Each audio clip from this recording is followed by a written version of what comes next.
আসসালামু আলাইকুম।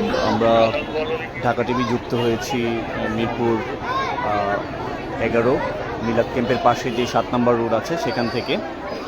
এখানে আপনারা সামনে যে বাসাটি দেখতে পাচ্ছেন, এই বাসাতেই আমরা একটা খবর পেয়েছি, যেটা আজকে সকাল আনুমানিক 10টায় একটি বাচ্চা মেয়েকে, যার বয়স আনুমানিক 7 থেকে 8 বছর, তাকে জবাই করে হত্যা করা হয়েছে। কয়েকজনের সাথে আমরা কথা বলে জানতে পেরেছি যে ধর্ষণের অভিযোগও আছে। এই মুহূর্তে ভিতরে পল্লবী থানা পুলিশ এবং অন্যান্য আইনি যে সংস্থা আছে তারা কাজ করছেন।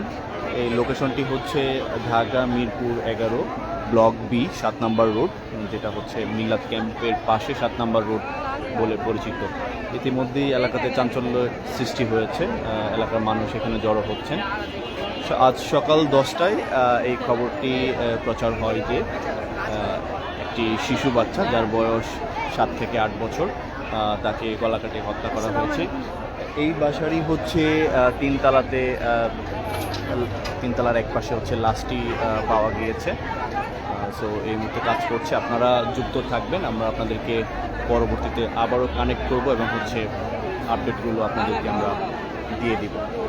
সো যেই বাচ্চার হত্যা করা হচ্ছে তার নাম বা অন্যান্য তথ্য এখনও পাওয়া যায়নি, পুলিশ কাজ করছেন, কোনো মিডিয়া এখনও উপরে যাননি। সো আমরা যখনই হচ্ছে আপডেট খবরটা পাবো আপনাদেরকে আমরা হচ্ছে জানিয়ে দিব। ইতিমধ্যেই এলাকার মানুষজন এখানে জড়ো হয়েছেন এবং আইনি সংস্থা যারা আছে তারা এইটার সুরতাহাল এবং অন্যান্য যে প্রসিডিওর আছে সেটা কাজ করে যাচ্ছেন। আবারও বলছি, এটা মিরপুর 11 মিলাদ ক্যাম্পের পাশে যে 7 নম্বর রোড আছে ব্লক বিতে, সেখানেরই এই আবাসিক ভবনের 3 তলাতে একটি মেয়ে বাচ্চার গলা কাটা লাশ উদ্ধার করা হয়।